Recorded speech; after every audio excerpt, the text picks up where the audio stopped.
أعوذ بالله السميع العليم من الشيطان الرجيم بسم الله الرحمن الرحيم وصلى الله تعالى على سيدنا محمد وعلى آله وصحبه وسلم. Picking up from page number 449. Welcome. If this is the first time, please do like and subscribe. Definitely share. Please do take the time out to look into any of the prior videos regarding the Prophet ﷺ's legendary military career. That is the Madani period, and then we have his legendary military legacy, the era of Sayyidina Abu Bakr Siddiq, and the foundation of the Prophet ﷺ's legendary military government, the era of Sayyidina Umar ibn al-Khattab radiyallahu anhu, as well as the legendary military empire of Rasulullah sallallahu alayhi wasallam, the era of Sayyidina Uthman ibn al-Affan. We also do have the legendary military ideology. This should be video number 33. Picking up from the page mentioned earlier, 449, and this is your humble orator Muhammad Israel.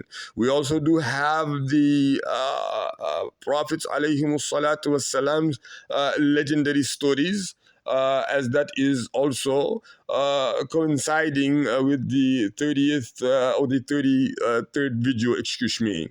We're going to begin where the bulletin 3.6.4, self-admiration. Amirul Mu'minin Ali ibn Abi Talib radiyallahu anhu said, self-admiration is the most serious problems, which is what people do when they actually go for so many events at their local places. But it says self-admiration is one of the problems that spoils deeds and lead people to doom. Self-admiration is one of the obstacles faced by those who strive in their march towards Allah Jalla Jalaluhu. It is a disease that is contrary to sincerity, and it keeps one away from humility and the sense of needing Allah Jalla Jalaluhu. It represents a bad attitude towards Allah Jalla Jalaluhu. Moreover, self-admiration keeps a person from evaluating himself and turns him away from finding out about his problems and faults. Yet we rarely hear discussion of this problem, even though it is very serious, harmful, and widespread. Abdullah ibn al-Mubarak said, open quote, self-admiration means thinking that you have something that others do not have, end quote. Ibn Taymiyyah differentiated between showing off and self-admiration and said, open quote, self-admiration is akin to showing off, but showing off is a kind of including people as a motive for one's efforts, whereas self-admiration is including oneself with Allah Jalla Jalaluhu in the sense that one remembers one's talents but forgets that they all come from Allah Jalla Jalaluhu and by His help. So the show off is not fulfilling the words, you alone we worship, and the one who admires himself is not fulfilling the words, and you alone we ask for help. Quran, Surah number 1, Ayah number 5. And it's strange because if you go to the masjid or masjids or whatever they like to call them, you will find that, a bunch of people are there just, self-admiring themselves. Well, they really are, patting themselves on the back. And this is what America and European would say, pat yourself on the back. And people actually will pat themselves on the back. And this is self-admiration. So it also says that you will avoid showing off, and the one who fulfills the words, and you alone we ask for help, will avoid self-admiration. I'm going to go over that just one more time. The Quran says, you alone we worship, and this is something that the one who shows off is denying in their show off. The other ayah says, and you alone we ask for help. It's actually the same exact ayah. Okay, Iyaka na'budu is the one that is opposite from showing off. Oh, I'm sorry. Okay, yes. So, because you alone we worship, this is opposite from showing off, and you alone we ask for help, which is also in Surah Al Fatiha, is opposite from self admiration. So, anybody who is doing the self admiration, they're denying the fact that in Allah Jalla Jalaluhu alone we seek His help, and the ones who are showing off, they are denying the fact that Allah Jalla Jalaluhu alone is the one that we worship. Of course, people are reading the Fatiha and they don't really understand what it means. They're not connecting it to any of the other parts of the Quran, and it's very, very strange that they consider themselves following Quran when from 6,600 and some odd ayahs, even five, or even one fifth of that, most do not know. 99 names of Allah Jalla Jalaluhu, again, one fifth of that, most people who claim to be Muslim do not know. And this is an issue. They do not know that self admiration and showing off is denying Quran itself. It's very strange. Al Ghazali. Imam al Ghazali, I'm assuming this is Ahmad ibn Hamal al Ghazali, the author of Ihya Ulumuddin, open quote, said, "It should be noted that the problems resulting from self-admiration are many. Self-admiration leads to arrogance." This is number one. So what is generated by self-admiration is arrogance, and arrogance leads to many problems that are not hidden. Self-admiration leads to forgetting and overlooking one's sins. As for acts of worship, the one who admires himself thinks that his acts of worship are great and he uses them as evidence of his righteousness. He thinks that he is doing Allah Jalla Jalaluhu a favor by doing them, and he forgets the blessings that Allah Jalla Jalaluhu has bestowed upon him by enabling and helping him to do them. The one who admires himself is too confident in himself and his opinion, so he feels safe from the plan and punishment of Allah Jalla Jalaluhu. He thinks he has a better plan, and he thinks that he has some status before Allah Jalla Jalaluhu. His self-admiration makes him praise himself a great deal, but actually it's Iblis that's helping him out. Well, actually, end quote, then Iblis helping him out. Al-Qurafi said, open quote, "The reason why self-admiration is haram is that it is a bad attitude towards Allah Jalla Jalaluhu, because a slave should never think of a great act, or they should never think of as great the acts of worship by means of which he seeks to draw close to his master. Rather, he should think of them as little in comparison to the greatness of his master, especially the greatness of Allah Jalla Jalaluhu. Hence, Allah Jalla Jalaluhu says, they made not a just estimate of Allah such as is due to him." This is Quran, Surah number 39. Ayah number 67.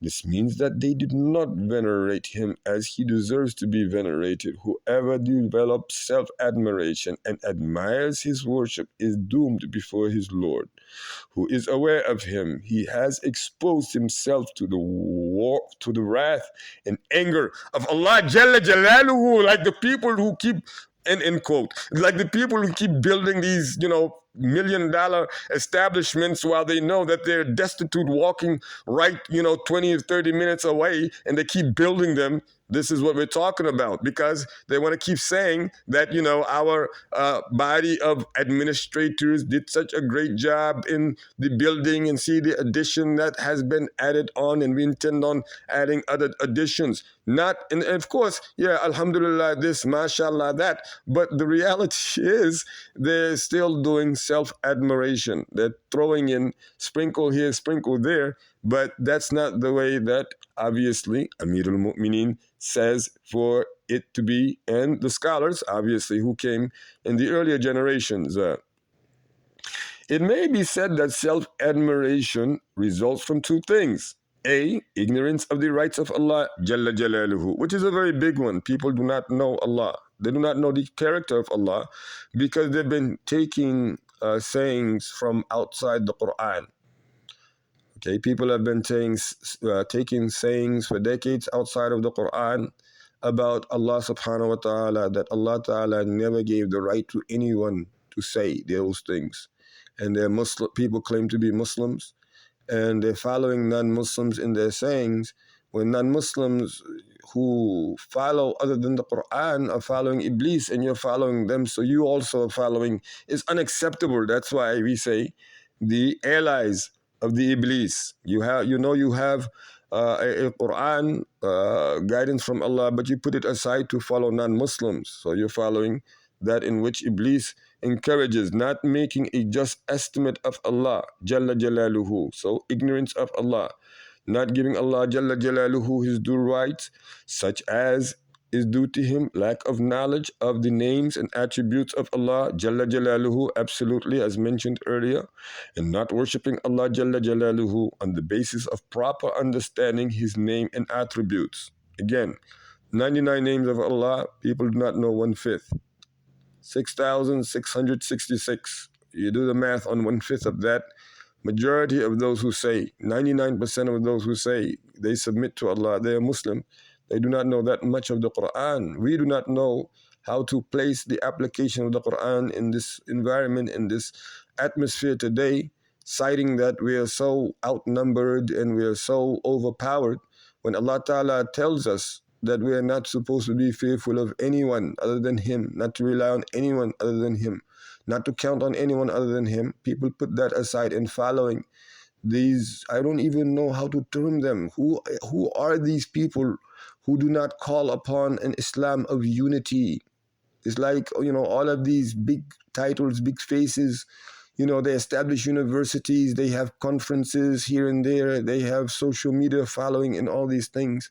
But I don't really see them working towards a plan in unifying, just all of the Muslims in their own little, or I should not say little because they come from big, areas, but just unifying all the believers in those areas and moving forward with Al-Islam from the Quran, because if it's not that Islam, then we are not following and we are not allowed to propagate any other type of Islam and call it Islam anyway. But the ignorance is the biggest one. And obviously, the next one is not understanding the nature of the ego, the lower self. People do not know the meaning of ego and how to suppress greed, how to suppress wants. People, I want this, I have to have it. Our children are so entitled to having whatever it is that they want until they have children, and then they realize it really is not like that. And people are worshiping the ways of themselves. They think it's my way. This is my way. I can worship any God, or this is my way. I don't have to, refer to what God said for me to refer to. I can refer to what I want to refer to. And obviously, these are not understanding who you really are. You are a creature. You are a little ant to Allah Jalla Jalaluhu. Okay? He knows of you just as He knows of the ant. Now, if you feel like you have a better way than Allah Jalla Jalaluhu, then this is a result of you not knowing your capacity. Not knowing your capacity and not knowing yourself means you cannot know your Creator. And this is why it says not understanding the nature of the ego, which is lower self, ignorance of its faults and problems, and negligence in checking and watching oneself. Very important. People, two aspects of the people's bodies they do not consult enough, or they do not pay enough attention to. The first one is the heart. People continuously consistently, persistently remain adamant in following falsehood, or again, remain silent and not hating it, even in their hearts. They're not paying attention to the heart. And obviously, people have been in darkness, and people only way out of that darkness is through Al-Islam, the peace of Al-Islam. The other thing is the soul.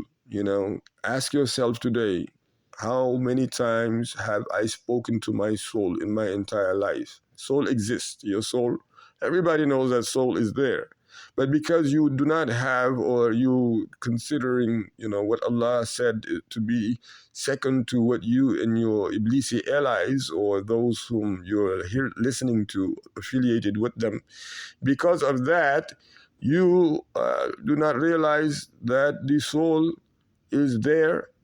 And the fact of the matter is, by not paying attention to it, it's already sold to Iblis. Your soul has already been associated and affiliated with Iblis because of the fact that it was not being catered to and nourished with the message of Allah Jalla Jalaluhu. And therefore, if we make dua supplicating that all of those who really want to break out of the shackle of ignorance and, the influence of the shaitan, Allah subhanahu wa ta'ala enable them the strength and enable them with the light and the confidence to break out of it. Even the popular scholars, that are on social media, and those whom, do have a very heavy presence, all over the world, come together, unify everybody, all Muslimin, is one family, one ummah. Everybody in the world belong to the ummah of Rasoolu'Allahi sallallahu alaihi wasallam. Don't be afraid of anything other than Allah Jalla Jalaluhu. Do not encourage racism. Do not encourage discrimination. Stop all of this foolishness, preaching things like jihad was not prescribed in Mecca. That is not true. There's always the jihad with the tongue. And so now it's definite, it's clear that we are standing on the Shahadatu Allah ilaha illallah and Muhammad Rasulullah sallallahu alayhi wasallam, the twin declaration of faith. And it grows in the heart. And it is not just words, but it's words and action. So we will continue here for, let's see, the latter end of the page of 451. Hence, the remedy is to learn about Allah Jalla Jalaluhu. Realize His greatness. Make a just estimate of Allah Jalla Jalaluhu, such as is due to Him. Base servitude to Him on knowledge of His beautiful names and sublime attributes, and worship Him on the basis, for all goodness is in His hands, and His mercy encompasses all things. And whatever, open quote, and whatever of blessings of good things you have is from Allah Jalla Jalaluhu. Surah number 16, ayah number 53. Inshallah, we will stop here. We will be picking it up from page number 452 at the very beginning of the page. سبحانك اللهم وبحمدك وتبارك اسم ربك وتعالى جدك ولا إله غيرك ولا حول ولا قوة إلا بالله العلي العظيم. سبحان ربك رب العزة عما يصفون وسلام على المرسلين والحمد لله رب العالمين.